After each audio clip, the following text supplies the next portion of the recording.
ঘটনার সূত্রপাত শুক্রবার। তৃণমূল নেতা কুণাল ঘোষ একটি চাঞ্চল্যকর অডিও ক্লিপ প্রকাশ্যে এনেছিলেন। অডিওতে দুই ব্যক্তিকে আরজিকর কাণ্ডের প্রতিবাদে ধর্নায় বসা চিকিৎসকদের উপর হামলার ছকের পরিকল্পনার কথা বলতে শোনা গিয়েছিল।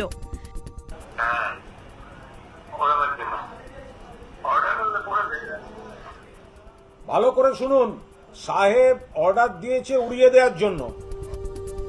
ক্লিপটিকে ঘিরে রাজ্য রাজনীতিতে শোরগোল পড়ে যায়। আন্দোলনরত চিকিৎসকদের নিরাপত্তা আরও জোরদারের জন্য বিধাননগর কমিশনারেট পুলিশের কাছে আবেদন জানান কুণাল। এরপর ঘটনা তদন্তে নামে পুলিশ। সঞ্জীব দাস নামে এক ব্যক্তিকে দক্ষিণ কলকাতার হালতু থেকে গ্রেফতার করা হয়। ভাইরাল অডিও কাণ্ডে শনিবার পুলিশের জালে আরও এক গ্রেফতার করা হলো ডিওয়াইএফআই নেতা কলতান দাশগুপ্তকে। গ্রেফতার করল বিধাননগর পুলিশ কমিশনারেট। লালবাজারে দলের ধর্ণা মঞ্চ থেকে ফেরার সময় গ্রেফতার করা হয়। যদিও গ্রেফতারি নিয়ে সরব হয়েছেন বাম নেতা। তার মতে রাজনৈতিক ষড়যন্ত্রের শিকার হয়েছেন। ন্যায় বিচারের দাবি থেকে নজর ঘোরাতেই গ্রেফতার বলে অভিযোগ করেছেন। কি বিষয় এখনো পুলিশের পক্ষ থেকে জানানো হয়নি, তবে নিশ্চিতভাবে কোনো ষড়যন্ত্র আছে। তাহলে আসল নির্যাতিতার বিচারের ঘটনাটাকে সরিয়ে দেওয়ার জন্য এটা করা হয়েছে বলে আমার ধারণা। লালবাজার কি হয়েছিল বিষয়টা ধৃত বাম নেতার দাবিকে নস্যাৎ করেছে বিধাননগর পুলিশ কমিশনারেট। হামলার ছক নিয়ে কলতান সম্পর্কিত প্রমাণ তাদের হাতে রয়েছে বলে দাবি করা হয়েছে।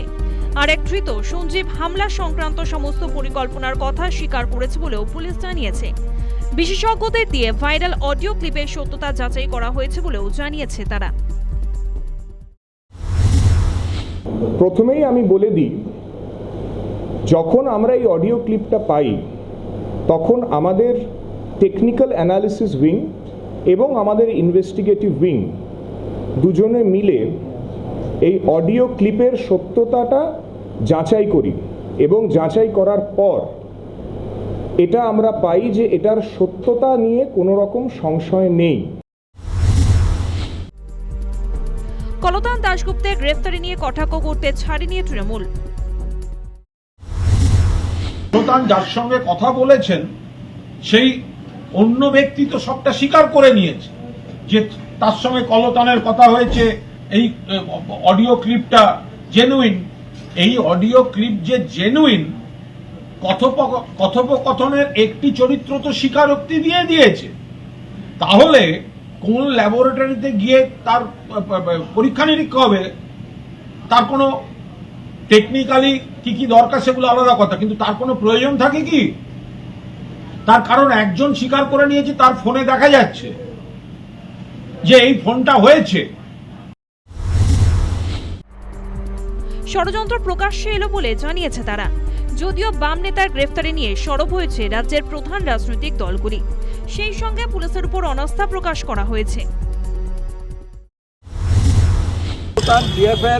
যে তিনজন নেতা রাজ্যের প্রথম তিনজন তার মধ্যে পড়ে, ওকে ফ্রেম করতে হবে, এটাকে বলে ফ্রেমিং। এতে তার প্রমাণ হচ্ছে যে তাহলে ফোনটা ট্যাপ হচ্ছে। এক ফোন ট্যাপ করতে পারে আইনত কেন্দ্রীয় সরকার বা রাজ্য সরকারের হোম ডিপার্টমেন্ট। তাহলে আমার ফোন ট্যাপ করছে সরকার, কুণাল ঘোষের কাছে কি করে গেল? এই কুণাট্য রঙ্গ বাংলা দেখে নিয়েছে, এটা চলবে না। আমি চ্যালেঞ্জ করছি, কতজন কলতানকে ধরবে মমতা ব্যানার্জি? বাংলা জেগেছে, দেশ জেগেছে, যেটা অন্যায় হচ্ছে অন্যায়ের প্রতিকার চাই। ওরা একটা অন্যায়কে চাপা দেওয়ার জন্য আরো অন্যায় করছে। আরজিকর কাণ্ডে রাজ্য জুড়ে চলছে বিক্ষোভ প্রতিবাদ। তারই মধ্যে অডিও কাণ্ড নতুন করে জল্পনা তৈরি করল বলে মনে করছে ওয়াকিবহাল মহল। News time.